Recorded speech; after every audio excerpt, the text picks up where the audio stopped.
सिकंदर मकदूनिया यानी कि मैसेडोनिया जो कि ग्रीक का शासक था, उसे अलेक्जेंडर तृतीय और अलेक्जेंडर मैसेडोनियन के नाम से भी जाना जाता है। वो अपनी मृत्यु तक हर उस जमीन को जीत चुका था जिसकी जानकारी प्राचीन ग्रीक के लोगों को थी। यही वजह है कि उसे विश्व विजेता कहा जाता है। उसने ईरान, सीरिया, मिस्र, मेसोपोटामिया, फिनिशिया, जुदोआ, गाजा और भारत में पंजाब तक के प्रदेशों पर विजय प्राप्त की। उसे फारसी में एस्कंद ए मुगदनी यानी कि मैसेडोनिया का अलेक्जेंडर और हिंदी में सिकंदर महान कहा जाता है। तो आज के इस वीडियो में हम बात करेंगे अलेक्जेंडर द ग्रेट से जुड़े कुछ रोचक और अमेजिंग फैक्ट्स की। तो वीडियो स्टार्ट करते हैं। अलेक्जेंडर द ग्रेट को इतिहास के 100 सबसे प्रभावशाली लोगों में गिना जाता है। अलेक्जेंडर मैसेडोनियन के नाम से भी जाना जाता है। अलेक्जेंडर शब्द ग्रीक भाषा के 2 शब्दों से मिलकर बना है, जिसका मतलब है प्रोटेक्टर ऑफ मैनकाइंड यानी कि मानवता का रखवाला। अलेक्जेंडर द ग्रेट दुनिया के सबसे महान फिलोसोफर में से एक एरिस्टोटल के स्टूडेंट थे। जब अलेक्जेंडर 13 साल के थे तो उनकी एजुकेशन के लिए उनके फादर ने एरिस्टोटल को चुना था।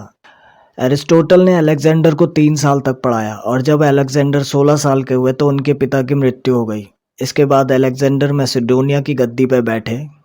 एरिस्टोटल ने अलेक्जेंडर को फिलॉसफी, मोरल्स, रिलीजन और लॉजिक की शिक्षा दी। अलेक्जेंडर को हेटेरोक्रोमिया नाम की बीमारी थी जिसकी वजह से उनकी दोनों आंखों का कलर अलग अलग था। अलेक्जेंडर अपनी पहली जीत से लेकर मृत्यु तक किसी से नहीं हारा। उसकी मिलिट्री और स्ट्रेटजीज और उसकी रणनीतियां दुनिया भर की मिलिट्री एकेडमी में आज भी पढ़ाई जाती हैं।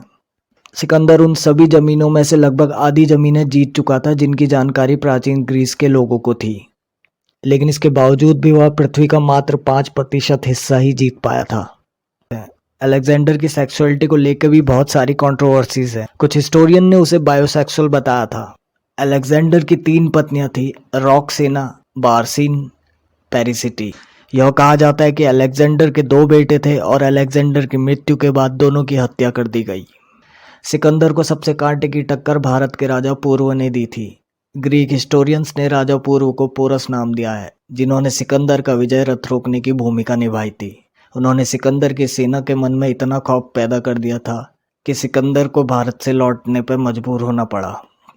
सिकंदर के पास बीसेफलस नाम का घोड़ा था जिससे वो बहुत ज़्यादा प्रेम करता था। जब सिकंदर पंजाब आया था तब उसके घोड़े की डेथ हो गई थी। सिकंदर ने पंजाब में झेलम नदी के किनारे 2 शहर बसाए थे। उनमें से एक शहर का नाम उसने अपने घोड़े के नाम पर बसाया था।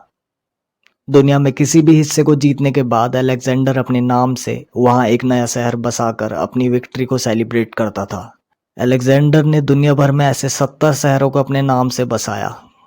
अलेक्जेंडर की मृत्यु दुनिया की सबसे बड़ी मिस्ट्री में से एक है। उसने महज 32 साल की उम्र में दुनिया को अलविदा कह दिया था। उसकी मृत्यु कैसे हुई इस बारे में कोई कुछ नहीं जानता। कुछ हिस्टोरियंस कहते हैं कि अलेक्जेंडर को जहर दिया गया था और कुछ कहते हैं कि मलेरिया से उसकी मृत्यु हुई थी। अलेक्जेंडर की मृत्यु बेबीलोन में हुई थी, लेकिन उसको कहाँ दफनाया जाए इसको लेकर काफ़ी विवाद हुआ और आखिर में उसे इजिप्ट के एक शहर अलेक्जेंड्रिया में दफनाया गया।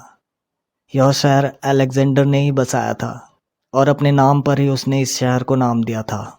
इजिप्ट के अलेक्जेंड्रिया शहर में सिकंदर की कब्र थी। उसके मरने के 600 साल तक दुनिया के कोने कोने से लोग उसके मकबरे को देखने आते थे।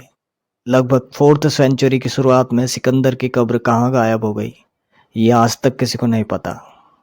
और अगर आपको ये वीडियो पसंद आया तो लाइक, डिसलाइक, शेयर, सब्सक्राइब जो मर्जी आए वो कर दो और बाकी तो आपको पता ही है।